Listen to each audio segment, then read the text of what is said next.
Shaina, I'm drinking straight whiskey. If Literally no chaser. Ernest, I've missed you. I miss you too, and I love those ice cubes, and you still look sexy like always. Okay, you did it, Thank Tony. you. We're good. You let your hair grow. Who gonna cut it? Well, oh, okay. I thought it was a choice. I'm sorry. Hey, baby. How you doing, babe? He said what he said. Right. And it was some bullshit. We don't have on Louboutins tonight? No, I'm so sporty because you asked me to be last week. Hi, I'm Shaina Taylor.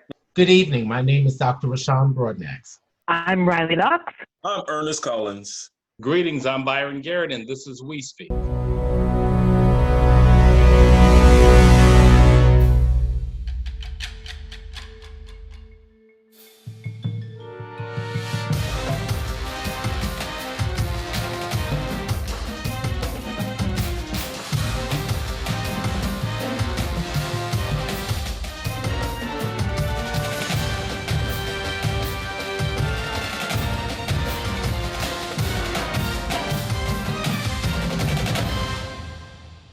Well, good evening. Welcome back to another episode of We Speak. So glad to have you with us this evening, Dr. Broadnax. Good to see you. Thank you. Nice to see you as well. And Shaina Taylor, you're back with us again this week. Good to see you, darling. Thank you. It's always great to be seen. And the lovely Riley Knoxx is with us as well. Hello, Byron. Hello, hello. And Ernest, you missed us last week, but we're glad to have you back. Good evening to you, sir. Well, good evening to you as well. Great to be back. And Ernest, we're going to catch up because, you know, this is our second week from a Zoom platform trying to be virtual. The cocktails make the session go by a whole lot quicker, as we learned last week. Amen. Right. Drinks in hand, everybody. Cheers as we kick off. Ernest, curious though, as we're back, you know, one of the things we asked folks from this past week as we play catch up, what are you most excited about as things potentially come to an end of the quarantine experience? I wish I could really find something I was excited about, because right now, the neutral phase, I did great. Phase one, I did great. But as this thing lingers on and we keep getting these mixed messages about what to and what not to do, and everybody's turning different directions and we have nowhere to turn or who to look to, I don't know if I have a positive point. I mean, to be honest. Well, I was going to ask too, how have you been managing in the midst of the pandemic and being homebound like everybody else around the world? I will share this with you guys. I almost didn't, but last week I had a major scare in the household where my other half had a temperature of 115, and I thought that out of all the safe things we do here, we have everything that is available, from Lysol to toilet paper to you name it, we have it. We clean everything from the house to the cars to the gloves we did everything from the vitamins to the zinc to the C. We've done everything to cover what is necessary to survive this pandemic. However, when you test someone and they have a temperature of 115 and they have to be taken away in an ambulance, it kind of challenges, okay, what is this thing? We've done everything. How the heck could it even, but it happened not to be, by the grace of God, not COVID-19. It happened to be an infection. And it was the second scare that I've had thus far. So I was really thrown off. It was extremely scary to not be able to, I can now officially say I'm a part of those that experience the new normal, meaning not being able to see your loved one, not being able to really call, and not being able to touch, not being able to, it's a lost feeling. Extremely scary. Thank God I haven't experienced the fact where you lose a loved one and you can't actually have a proper burial. But this experience last week at this time, man, I can't even begin to tell you guys what a blessing it is to be here right now in this mindset, having made it through that particular scary portion, even though it wasn't the actual challenging COVID-19. It was still a scare that was good enough to set me back. But it's great to be here. Thanks for sharing it, Ernest. Glad to know your other half is doing well. One other question before we shift gears. What's the one thing you missed before that you were able to do before the pandemic started? What's the one thing you missed out on? Oh my goodness. I'm going to speak to everybody in the club that I was standoffish from. I miss people. I'm scared that I'll never be able to go to a bar and have a drink and just be in the atmosphere. I miss people. I don't mind. Now, don't get me wrong. I'm not suffering at home. Home is great. I love being locked in. That's not the problem. That's not the problem. But the availability of getting to other people, which I took for granted before, I miss getting out and reaching people. I miss being in the studio with you guys. I miss Riley complaining about the heat and fan, and I miss checking out the diva outfits from everybody on. I miss it all. I really miss it all. Action. Well, let's get into it for this week. I'm curious if Shaina or Rashan or Riley or even Ernest, if you had a chance to catch the episode, for those who don't mind watching themselves on video, curious if there's anything you wanted to add from last week's conversation, something you're like, no, I meant to say this. Anything you wanted to add from the discussion last week? It's so funny that you say that. I don't mind watching myself on video as long as I got on clothes and I'm not in motion. Because I've seen myself on the beach in the swimsuit in motion, and I don't want to see those videos. But I enjoy because that's really like, I did watch the show back. I enjoyed it. I thought we were hilarious, and it was a great time. I realized we had a great time while I was in the moment, but kind of seeing it play back out. And then Tony did an amazing job at producing it. I couldn't imagine how it was going to look. So good job, you guys. I don't have anything to add other than good job, well done. Rashan, yeah, I thought it was. I thought it was really good. I was like, it's one of our better shows because it was like, I was like, man, I wish we had alcohol all the time because this show was so good. Oh, you did it? No, I'm just kidding. Oh, no, I mean like in the studio. Yeah, you don't have it in the studio? Like normally. No, I never had it. Wink, wink. Right, okay. Rashan, did you have anything you want to add? No, I thought it was a very good show. I really enjoyed it. I could not wait to see it. And, it just made me kind of look forward to coming back again this week. Yeah, that's awesome. I felt the same way. Obviously, it was my second show, so I was super excited and glad to be back in the saddle. In D.C., as the guidelines and restrictions start to ease to some degree, that good old Ebbett Bar and Grill right downtown, they've issued their reopening guidelines. Like they'll put 5-foot plexiglass between each bar stool at the counter and in between booths. Ooh. I'm curious if you think those types of precautions are the things that would make you run back out to a fine dining establishment to get food and or drink. Are y'all ready to go? Well, I just found out yesterday that Old Debit Grill is delivering. I don't know. I didn't know that they were. I just saw them on Uber Eats and I was like, oh my God. But the purpose of going to a bar is not always to just hang out with your friends or just drink. It's sometimes to meet other people. So plexiglass there, it's kind of like we're in pods. Like it defeats the purpose of like socializing at a bar. Shaina, you know what I'm talking about, right? Like you go to a bar to socialize and meet people. Some people do, if you're single. It's so funny, Roddy, that you mentioned that because you could tell how our lives are because, I'm so hood. I'm glad I got my hood outfit on today because when he said plexiglass and you're like, it's like dating in pods. I'm like, I had been behind plexiglass since I was visiting my boyfriends in prison when I was in. That's the first thing I thought about. Really? I was like, this is about to be on the phone talking through the glass, but you're so sweet. You were like, it's like dating in the pod. I'm like, oh, it's like dating in jail. Two different experiences, I tell you. Hearing those precautions and guidelines, would that make either of you rush out to go break bread and have dinner and converse with folks or no? I'm willing to try it out to see what it's going to be. The social distance in my mind prior to this, I thought was great. Hey, stay over there. Unless I call for you, stay over there. But now, I'm curious to know what it's going to be like, how the new adjustments are going to be, what's the new semi-normal, how long it's going to last. It could keep me in the house longer. I mean, if it's not a comfortable setting, if I can't get adjusted to it, I'll probably be in the house more often and maybe do private events. But I'm anxious to see what it's going to be like. Yeah. I definitely say I'm not interested in going to a restaurant and sitting amidst plexiglass. Like Riley said, going out is about, not even just meeting people, but are you going to be able to sit with glass, like in a plexiglass booth, or like you're going to be plexiglass in between stools? Who am I going to talk to? Yeah. My purpose for being. So it's a whole social experience that you can't do anymore the same way that you normally would. And I'm like you. Am I the only one that feels like we're in an episode of Black Mirror? Exactly. Like what? That's exactly what You it know? feels like. Yes. It feels like that. I And agree. I've decided I'll just wait. I'm not in that hurry. I'm like you, Riley. Oh, my favorite restaurant. I can order in. They'll deliver it to me, or I can pick it up and keep it moving. I'm good with that. I don't mind spending a little more time in the house socializing amongst my immediate crew.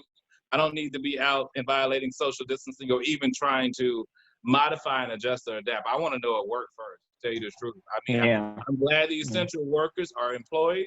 I'll spend money, but I'm not going to sit there. I'm not willing to run the risk. Not just yet.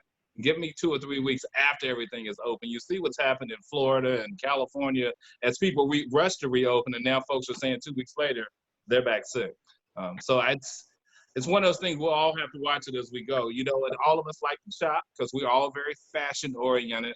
And they just announced that Macy's is going to reopen their 775 stores. There's some things you can't do anymore. Like you can't try on a bra, you can't do ear piercings. They're going to modify how you can utilize makeup and different things that you can sample. How do you all feel about that from a social perspective if you're trying to get back out? Now, I know you wouldn't go eat or go to the bar, but would you go shop? You know I don't shop at Macy's. Me either. Me either. Unless I'm in New York. Right. Online shopping has been great. The pricing for everything is amazing. So right now, I'm like, I'm not buying anything at regular price because everything should be on sale right now. Everybody's trying to move, and even the designer sites, they have sales. I'm like, this is the perfect time to buy. So I'm like, as soon as this opens up, I got the gear. I got shoes, I got bags, I got some clothes. It's gonna probably be out of season, but it's my season. It's the post-COVID season. It's gonna be the new season because I need to wear this stuff.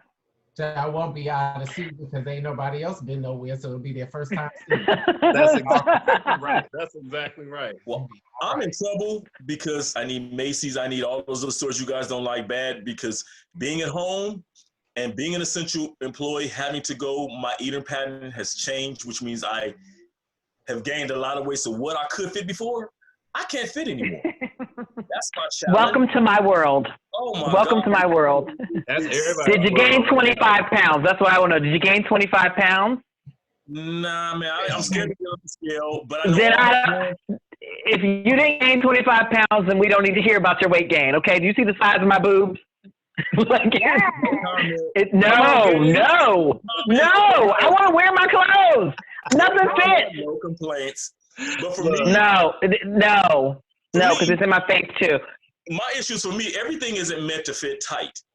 So when I went from a 34 to now 36s, which are no longer in style, I now am forced to try to shop online, which I'm a try clothes on person. I need to see how it fits because it shows on a model on television or it's on that mannequin, it doesn't always necessarily look right for me. So I'm a hands-on person where I need to try my stuff on.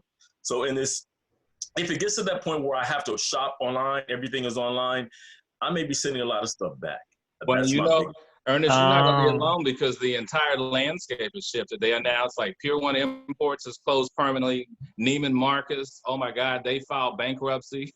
I mean, everything about the entire shopping experience. So that notion of being able to go to a store, try it on, or take it back, or I'm like Shaina though, I'm just as fine ordering in, seeing if it works. I can always return it. That works for me without compromising my personal security by any stretch. Then give me some. So here's a question. Everything I wear has 3% spandex in it, so I'm same. Gain 20, lose 20. It's the same size. I don't have an issue. That's my secret. Right. Okay. All right, Shane. What were you going to ask? Everything's. I just a side note. When the hell did Macy's start piercing ears?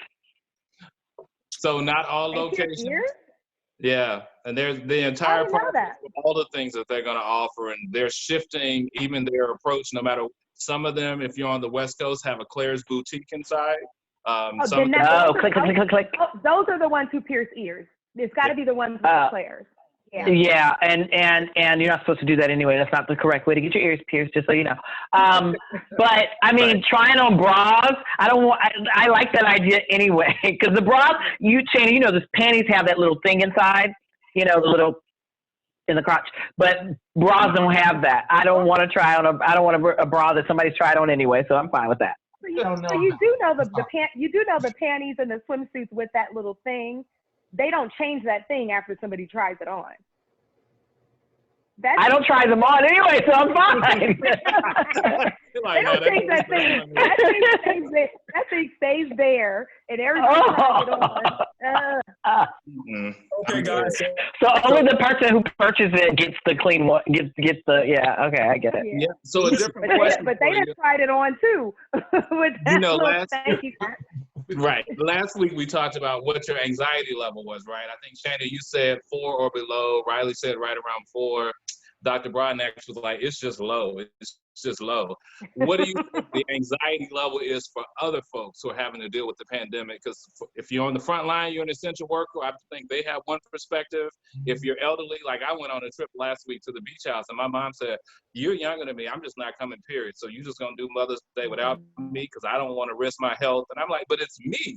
But my mom's anxiety level, after she saw the video, was like, I saw your episode and you said your anxiety level is not high. Mine is off the chart.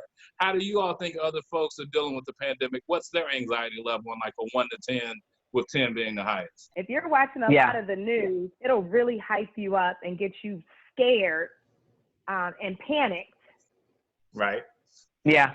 So their levels they'll tend to be much higher. I think the younger people aren't really, they don't have as much anxiety as they have separation anxiety from their friends. And like the seniors for 2020, you know, they were so anxious because they thought they were going to graduate. They thought they were going to have prom. So now they're kind of like bummed out and not sure what's going to happen next. But I would definitely think that the essential workers, their anxiety levels are probably out of 10, if not 20. Because it's always a concern about having to go out right now every single day to go to work and to come into contact. And then when you look at people that are showing out in the Walmarts and in the Targets that don't want to wear masks, talking about their rights as American citizens, that definitely raises their anxiety levels as well. Definitely. Yeah. Anybody else? I completely agree. What do you think, Ernest, in terms of other folks, or even your anxiety level in dealing with the pandemic on 1 to 10, with 10 being the highest? In my immediate working environment, it's normal. We're taking things. I mean, everybody's taking things at different levels. I don't think the guys take it as serious as they should in my immediate environment, but a close net of us are taking it serious.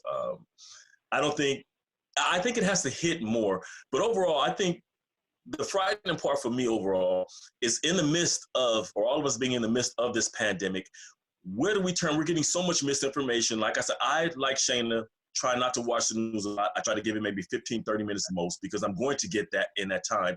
But anything else is a misdirection. We have idiots that are not wearing masks, but telling people to wear masks. We're having people say it's safe to go out and others saying it's not safe. Scientists saying one thing, other people saying other influential people saying other things. So the mixed message is just so out there. You have to choose what's best. And right now, we don't know what's best. Some people think because it's a low number in their states or where they live, it's okay. But that message doesn't work overall.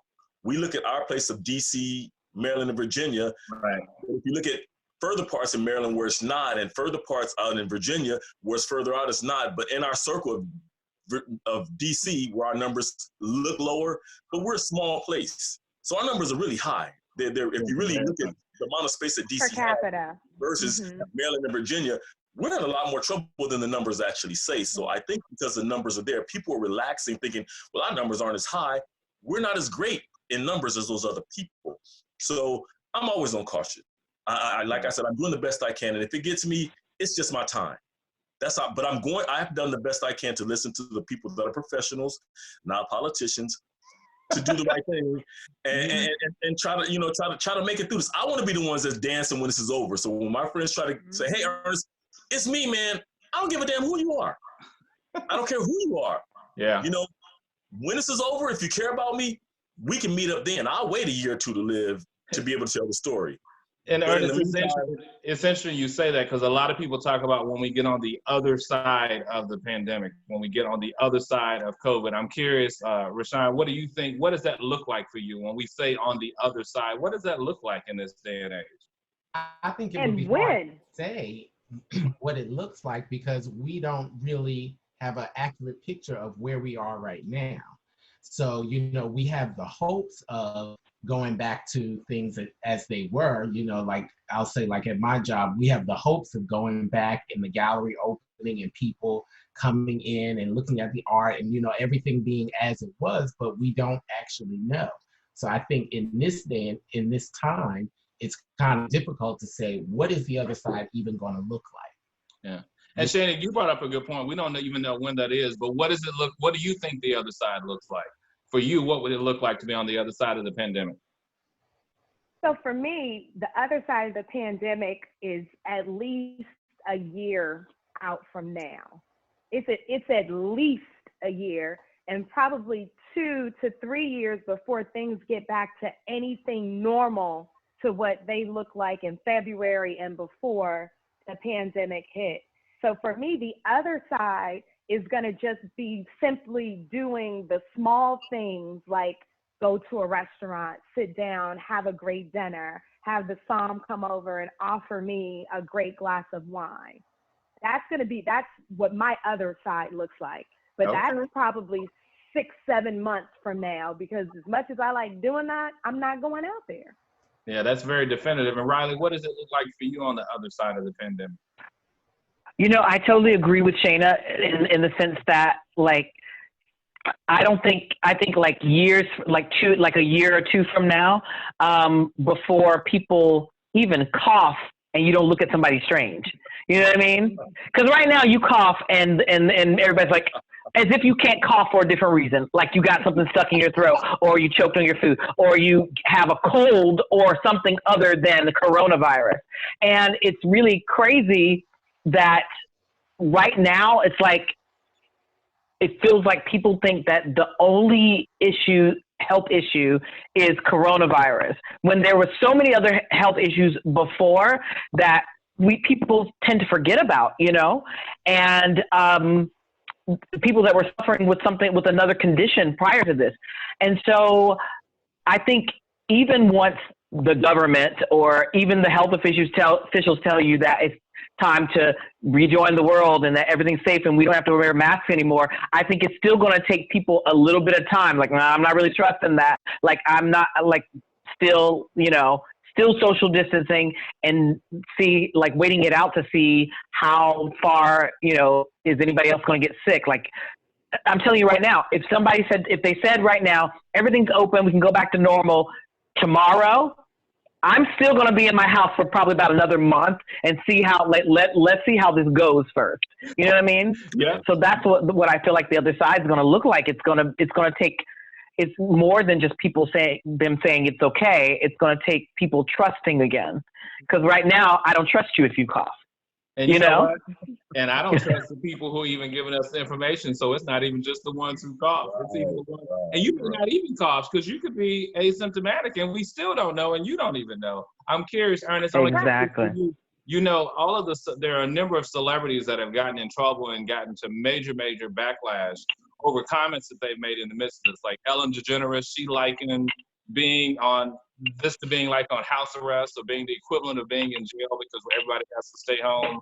Jennifer Lopez, of course, did this great video where she's showing her house nestled within her Beverly Hills community. And a lot of their followers issued a lot of backlash saying that they were out of touch. What do you all think about how celebrities are portraying their lives and what's going on with them? Do you think they're tone deaf to the typical citizen in society?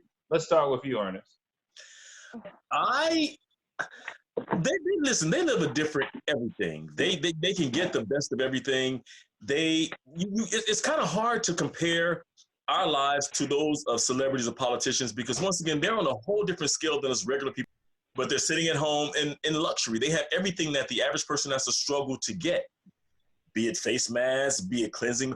They have the best of everything. So I don't think there's much of a struggle or lacking in their department. I think their suffering is the fact that they can't get out and do some of the normal things.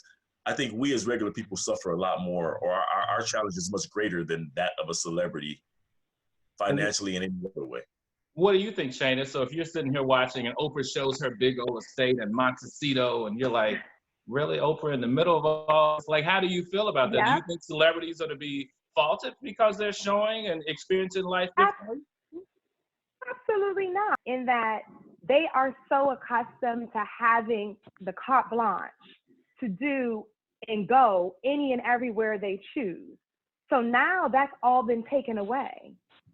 So I'm sure they are feeling deprived. They're probably feeling more how we feel on an everyday basis, how it feels to kind of be poor in a sense that when you can't travel and you can't afford to get on your private jet or even a commercial plane to go somewhere, they're starting to see what it feels like now to have to sit at home.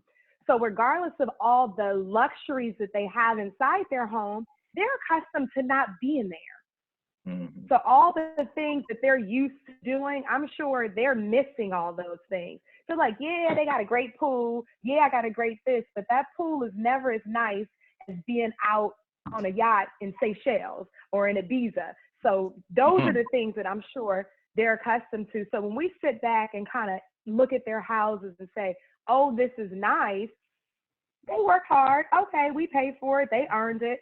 I don't feel bad. I mean, because the only reason why we're able to see it really now is because they're stuck there. It's the same house they've had. Yep. It's the same everything. Well, in that same vein, Rashan, I'd be curious to see what you think. Vicki Gunvalson, who's one of the Real Housewives, basically told the governor of California, said, you know, we need essential workers to go back to work, like the nail techs, the hair salons. You know, she was very specific, like basically, y'all need to help me get those are essential. I'm curious to think, what do you think about that? Because one of her followers turned around and said, Vicki, practice this sentence. I am not informed enough to have an opinion on this very topic. What's your thoughts about that? Like, she got a lot of backlash. I mean, the thing is, we have to realize that everybody sees things from their own perspective. And that's her perspective. That's her norm. She feels like that is necessary for her to continue to be who she is. You know, that's just like some of us feel like we have to go to work and be who we are. So I don't think that she should be faulted for it. I would just say that Vicki, because I like Vicki, she's funny. I like Vicki.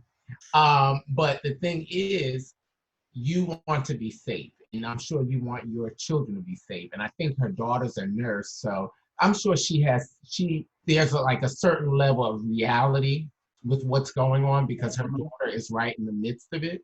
But she has to kind of think about that. So I'm sure she understands, but used to getting her hair and nails done, and she's used to working and blah, blah, blah, and all that kind of stuff. So she's all right.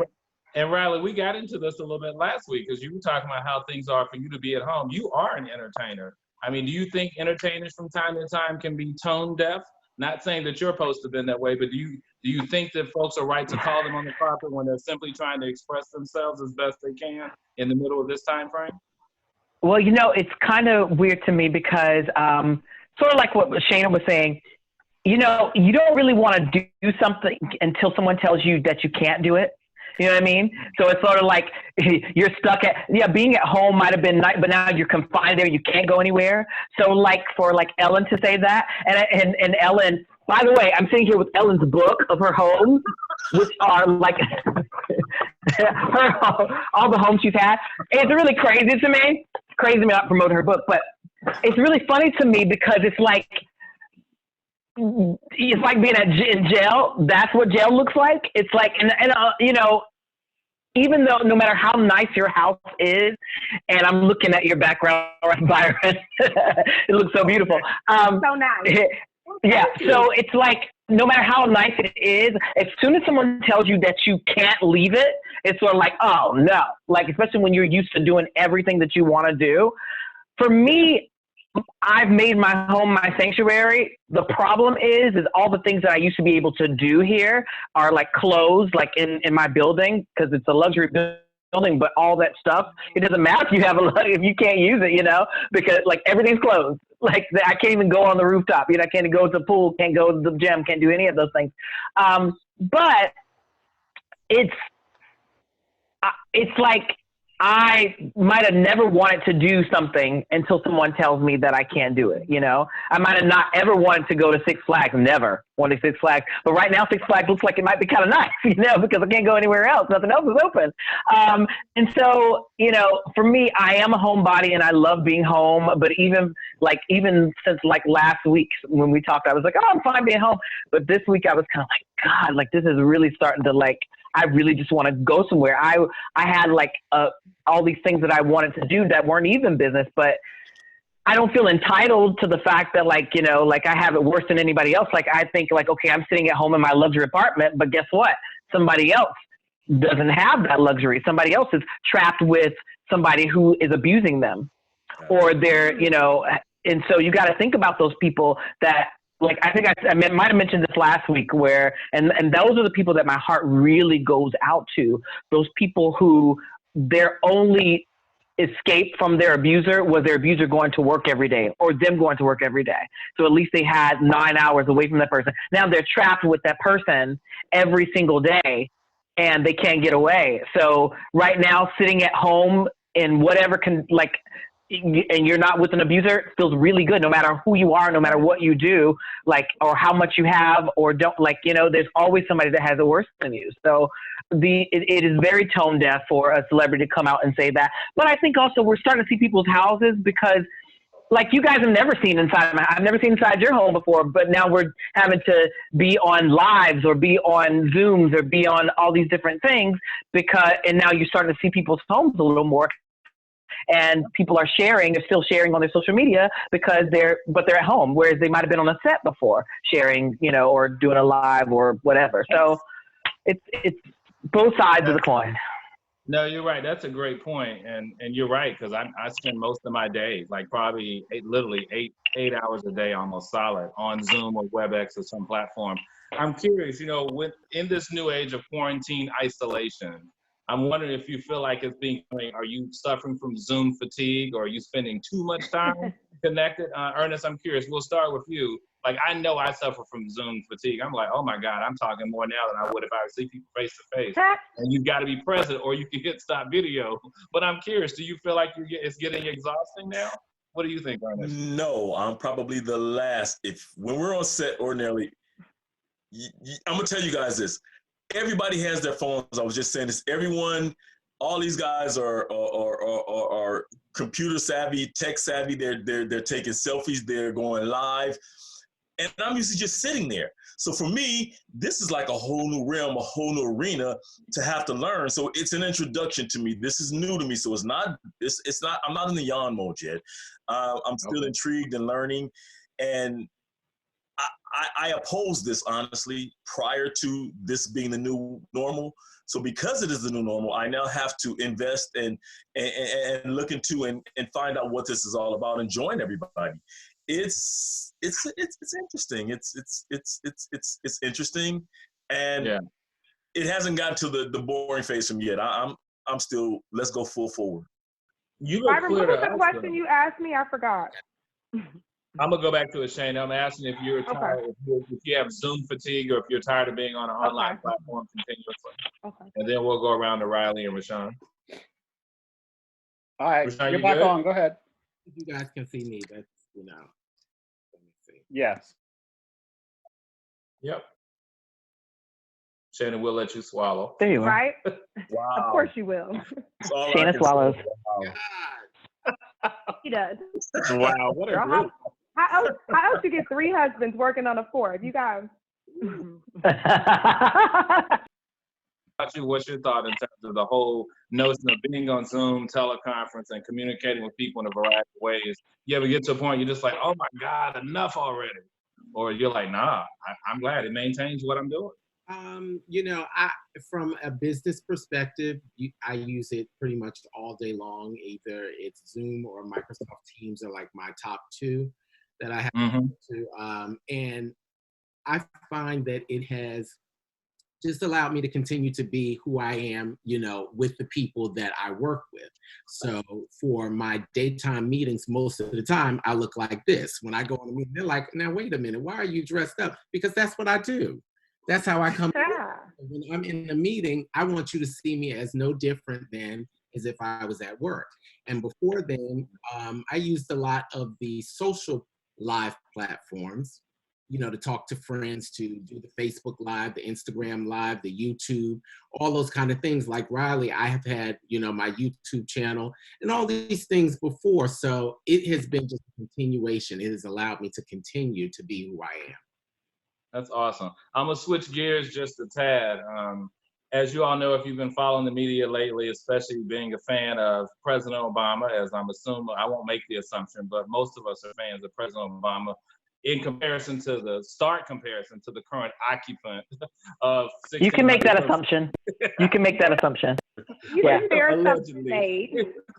But in comparison to the current occupant of 1600 Pennsylvania Avenue, you know, 45 this week made news, and this past weekend made news because he has decided to just buck a 40-year tradition where you normally do an official unveiling of the previous president's portrait. So he's essentially said, you know, no, we're not going to unveil a portrait for President Obama or Ms. Obama. I'm curious to see what you all think about that. I mean, literally, that's been something that's consistently happened for the last 40 years, and he has decided, no, we're not doing that in this administration. Oh, how convenient for him that it was his reasoning, because I don't watch this crap, but was his reasoning for it because something to do with COVID-19? Mm-mm. Oh, it wasn't.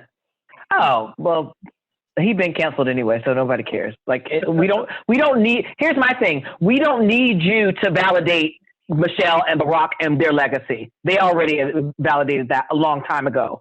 So there's nothing you could do. You not unveiling that, you just look like a sore loser. And you look like what you are, which is the worst president in the history of this country. And I said this before, I don't know if I said this to you guys, but the one person that I feel so happy for is President Bush. I feel happy for him because he was going to go down in history as the worst president in the history of the United States. And now he won't have to. So good for him. But 45, like, who cares? Like, we don't need you to try to validate the legacy of the Obamas with the, so what, you're not doing it. Okay, fine. And next, because guess what? Their legacy is still continuing on and on and on. And if you guys have watched the Michelle Obama Becoming documentary on Netflix, winning. So you know what? Who needs him to validate anything? No one in this country needs him to validate anything. What do you think, Shaina? You have thoughts? Oh, go ahead, Ernest. Oh, I'm sorry. I'm not surprised at all by this reaction. I think this 45 is in office. He ran out of anger, not thinking that he would actually get this position, but because he opposed everything that Barack Obama did, 45 anger to see his way. And now it's not working. Right now, I hate to tell you guys, and no offense, I hope no one's offended. This is like being in a communist country. And you're right. You're right, Riley. Bush is a hero. I gave the example just today in conversation that when we had the riots in California, when I was in LA, we had the riots and we couldn't stand Bush. Our method, our motto was stay out of the bushes. But during that time, and Shane, I know you know as well, during that time, we were still kind of lost because in the midst of what was going on in our immediate community, it didn't matter what the world thought, we were living in this. So it was really kind of scary to know that there are National Guards that were real rifles. I remember walking past the Baldwin Hills Mall and it was gated off and these guys were standing there with assault rifles. It was really scary. It was real. So Bush came in office and his motorcade came in and went down Crenshaw Boulevard. And it was really a sense of safeness, something that, okay, good, there's a little bit of help here. There's a little, we felt safe. It's almost like mom, dad, or grandma coming to your house in the midst of something where we know that things will be in order now. Yeah. With this guy, man, Bush is my hero. He will not go down as the worst president. You know, our dictator now. I can't go so far as to say Bush is my hero, but I'll definitely say he is far better than. And even he is friends with Michelle Obama. Right. He's really redeemed himself. Yeah. His son, him, and then like John McCain. Just to say, a lot of I noticed people in that party since 45 has been 45. A lot of people in that party have done so much work to redeem themselves and to show that I think he has kind of placed a mirror to the world of how crazy and silly those people had been behaving. So I think it really helped a lot of people on that side of the aisle clean up their acts and say, we've really been doing some really dirty, stupid stuff. And it's been correcting. Other ones have been correcting. You're absolutely right, because there are Republicans and then there's also 45 supporters. They're not the same thing. They're not always the same thing. Yeah, they may seem like it. Rashan, we're going to give you the final thought on this in terms of your perspective about essentially the current occupant saying, nope, I'm not going to do the unveiling for President Obama. What's your thinking from that perspective?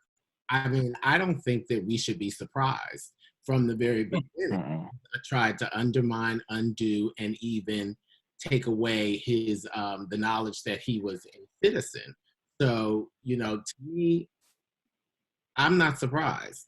But what I would say is I would put it out there to the following president after 25, whenever he gets out. Well, hopefully he's getting out in a few months. We hope so. But, people act as we expect. Stupid is and stupid does. Well, the other side of that, the reality is, and I think, Shaina, you were alluding to this, I mean, he's still doing great stuff, and Riley was mentioning as well. Even this past weekend, President Obama was on every single network doing the graduation address for high school students, not just in the United States, but literally around the world. There's no way anybody would have tuned into the current occupant to see what inspirational things he has to say. I mean, even the First Lady currently has her Be Best initiative, which means absolutely nothing in this particular day and age. And I'm sure President Obama is going to have way more people continue to visit his portrait and Mrs. Obama's portrait at the National Portrait Gallery, as opposed to going to see it at 1600 Pennsylvania Avenue. Because I know when that first unveiled, there were literally lines wrapped around the building waiting to get in, simply to view, not to meet him, just to view the portrait, which is absolutely amazing. Yeah. And that upsets him even more. That upsets him. And I'm going to have to give a quick pop culture reference with that. That probably pisses him off just as much as Nene is now pissed that Candy done won the Masked Singer. Yeah. Like she told her, you going to see my face everywhere. I'm number one. Number two. Number two. You're exactly right. So Trump is Nene. He's going to be mad every single time he sees the Obamas, and they gonna be everywhere for the rest of his life. Yep, because they're younger, so they got time on their side, and he does not in the same way. And I don't know if you all caught the shade, but Nancy Pelosi, when she did her press conference the other day, and she referred to him as morbidly obese. Yes, obese. Yeah. He's in that category. He's morbidly obese. And she said it with such class and dignity. For folks who didn't see it that are watching, he's our president, and I would rather he not be taking something that has not been approved by the scientists, especially in his age group and in his, shall we say, weight group. What is morbidly obese? They say morbidly obese. They say morbidly obese. They say morbidly obese. They say morbidly obese. They say. Basically, she said, well, it's unfortunate that he's taking hydroxychloroquine, because we need him to be healthy. He is the person that's in charge. No, we don't. Because of his age category, he's in a high risk. We do not. And he's morbidly old. He's fat. I absolutely disagree with her. We do not need him to be healthy, but I agree. I get it. First of all, he's not. I don't think he's taken hydroxychloroquine. Number one, I think he's got or had the virus, and so he's on steroids and he's trying all kinds of stuff to get rid of it, which is why he doesn't feel like he needs a mask. He's got the antibodies, because I actually think he already has been on. He already had it. I think he already had coronavirus. I think they all already had coronavirus. You can't tell me somebody in there. You can't. And he and his wife were exposed to two people that were that had it. Right at the beginning of it. And they're like, no, we're fine. No, you had it already. Mm-hmm. You had it. But I remember watching him at a press conference months ago, a little more than a month ago. And I was looking at him His hands were swollen. Like some he was really puffy. Yeah, he was really puffy. And I said, oh, he's on steroids. I knew immediately when I saw it, I knew he was on some type of a steroid immediately. Yeah. He was too puffy. Prednisone. He was on allegedly. Get it in there. So as time is winding down, wow, it's moving by quick. Want to flip back to that popular topic of I Speak, where you pick your issue items. Shaina, you kind of moved us in that direction. I'm curious if you have the I Speak that they want to share tonight. We had some really good ones on the last episode. What's top of mind for each of you in society right now? Well, I'll start with this one because, you know, I've been seeing some people online, you know, the internet is our window into the world right now. And I just think that I'm starting to see so many more videos of people being foolish out in the public who don't want to wear the mask, but who are also, when they're confronted, they decide to cough. You know? So to me, I don't think that all these people may have it, but I just think that that's just a level of disrespect, knowing that the world that we live in right now, that you would even play like that, that you would even think, even if you had it, that you would be willing to pass it on to someone else just because they asked you to wear a mask or they told you, you know, you can't stand in this particular line or you have too many items in your cart. You know, it's down to really foolish things as to why people are doing this. So, you know, we really have to kind of put our lives in perspective and understand how precious they actually are and how precious our neighbors' lives are. And we shouldn't play that way. And if we have it, you know, definitely should not be trying to pass it on. Very well said. Yeah. Who else has an I Speak? Shaina or Riley or Ernest? My speak is very self-absorbed, so I'm just not gonna say it. It's so self-absorbed. I'm gonna end up sounding like Vicky Gunvalson. Let me get my glass. So during the pandemic, like I had a birthday and I turned 39, right? And I don't know if you guys noticed, but I've been wearing like really tight ponytails and buns and all that stuff, right? Because my Botox has completely worn off. I am raising things that I've never been able to do before. So here's the thing. So I have, see, that's what I thought. Just going, I look completely out of touch is what I look. But like, as much as I wish that I could like find a needle somewhere and like freeze my face because I'm starting to age again. Like everybody's like, you don't look 39. I'm starting to look 39, and then with the weight gain and all this stuff, I don't. These people that are going to nail salons and these people that are going to get all kinds of services and whatever, waxes and all this stuff, who are you getting those for is what I want to know. Because nobody's going anywhere. And I saw this thing that was, that had like, you go to get your nails done and it's like a clear shower curtain is over you. Right.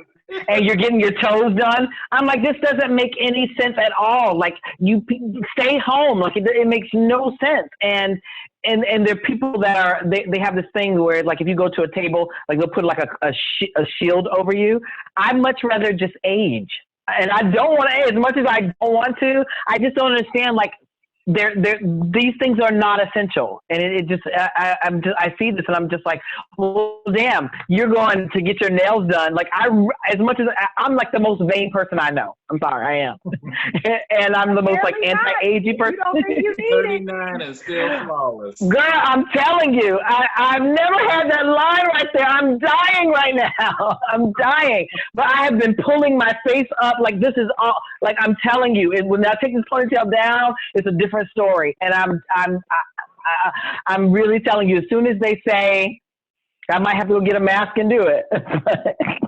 What are those that they call? I had taken a makeup class with Matthew Anderson years ago. He put like a little tape thing and pulled that, snap that thing back. Okay, so check this out. I have those, and if you go on my YouTube channel, I have a hack for where you don't have to use those. go on my YouTube channel, Riley Knoxx, and I have a hack that I use. That's why my face. I do have those tapes, but when you sweat, Jane Fonda wears them. Like when you sweat, Naomi Campbell wears them. When you sweat, they come off, so I can't wear them on stage. So I've had a trick that I've been using for years underneath wigs, but. Just go on my YouTube channel. But still, the point is, I'm still able to do things that I wasn't able to do, and the lines are coming back. And if you guys saw me in person, you might not be able to see it right now. If you saw me in person, it is a different look, and I'm not happy with it. But I might have to break down eventually and find a way. I'm going to look up how to do it myself and order the supplies. I don't know. But they're opening back up. But you're not going to go. Riley, like, I'm not going yet. But you know what? Let me look at my face. No, I absolutely will not be going. No. So you telling me, look. So you telling me you're not going to book a private appointment where there's no one in there but you, and you get your shiznit done? On the record? No, I'm kidding. Look, as soon as they tell me I can go get Botox, I'm getting Botox. I can't take it. I cannot take it. In 4 years, my forehead has not moved, and now I've got wrinkles all over again. No. Oh, you're going to look like me in a minute. Well, I'm going to tell you guys both. What? You still look young, please. I'm going to tell you guys both to stop it. Stop it, stop it, stop it, stop it. Riley, by camera, you look amazing. We deal with things inwardly because we can see each other and we know how we feel, but you look amazing. Shaina, man, you're not aging. Both of you guys seem like you're not aging, and if you are aging, you're aging gracefully. Me, myself. Well, Ernest, when we get off of this, I'm going to send you a picture. When we get off this, I'm going to send you a picture. Well, I'm not going to send you one. It was hilarious. You were talking about the waxing. So because my waxer was closed, I'm starting to realize how old I am, right? Because I got hair growing that I normally had no hair. And I'm like, I got gray hair. But it's usually bald. Now it's not bald. And I'm like, it's gray as fudge. I'm like, this got to come off. So I don't know. So guys, you guys have never tried it. No one ever tried to do this. Riley, don't try to do this. So in my mind, I tried to wax myself. Can't. No. Oh, you can't. No, you can't. You can't. You can't. You can't. No. I certainly tried look, we're going to leave that right there. But what ended up happening, Byron, is I ended up with a gook of wax that I was too afraid to snatch off. Because but you can't get it off now. Can't get it off now. I thought about how much it was going to hurt to snatch it off. So and now then I couldn't it was stuck because I couldn't bring myself to snatch it off. You got to get somebody else to do it for you. You cannot do it yourself. I had to call somebody over and have somebody to snatch that joint off, and I died. Oh my God, could you imagine getting that phone call? No. And then so you have to add more. So I was sitting there adding more and adding more because now it's dried up. And so now I got this big gook and I got to put more on, and then they had to snatch it off. And when I tell you, it was death. And because they don't know what they're doing, they did that whole snatch and no hair came off. Like, no hair came off. So it was like, at that point, they could have snatched my skin. I would not have cared. Just get these grays off. I didn't even realize I had that many gray hairs. I'm like, Ernest, y'all are just, y'all look amazing. Look, well, I know our time is winding. I want to make sure we get a chance to go around the virtual table to get your final thought for the week. Shaina, it seems like you always end up almost at the bottom of your glass. I'm there right there with you at the end of this week. But let's start with you, Dr. Broadnax. What's your final I got a whole new bottle when this one runs off. No. I was just going to, comment to what Riley said earlier, that, this people wanting to go to services actually makes perfect sense. Those who work in the beauty industry, we know that the people who tend to spend the most money in beauty services and personal services are those who really don't have it to spend, because it needs our mindset. When we're in a depressed state, or we're not, our perk is how we look, basically. So that's why you see people who are in, say, not the wealthiest neighborhoods run to the stylist every week, run to get their nails done as much as they can, because it makes them feel really good. And so I understand have, during the show, I've had 2 clients text me and they're talking about hair and I don't respond to them because I know that the situation that they're in, but we can't open because it's not safe. But I know that people really, really want to come in to get their services, not just so that they look good, because they will feel better also.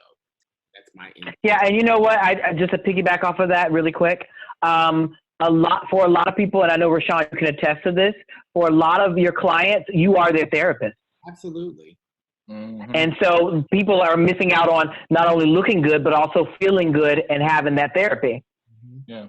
Yeah. Shaina, what's your final thought for the week? My final thought for the week is I'm super excited to see what happens next. And I'm just going to keep doing what I'm doing. Okay. And I look forward to seeing you guys next week. Of course. How about you, Ernest? What's your final thought? My final thought is just a shout out because I'm so grateful knowing what I've been through from last week and beyond up until right now. I miss y'all. So to the cameraman, to the guys that buzz me in, to the person that may drive me there, the Uber person, to the people come and adjust our mics and stuff, and right down to my immediate family, I miss you guys. I miss how good you smell. I hear my beautiful ladies and my brother over there and my brothers over there. We can only see each other from the waist up. I miss looking at the shoes and the pants and the styles and I miss all y'all, man. And I just want to send out love, and hopefully we will all get back to normal and get back on track. Get back to doing what we normally do, what we do best. And that's loving one another and uplifting one another. Awesome. Thanks for that. And Riley, how about you? What's your final thought? My final thought is go click and subscribe to my YouTube channel, Riley Knoxx. Yes.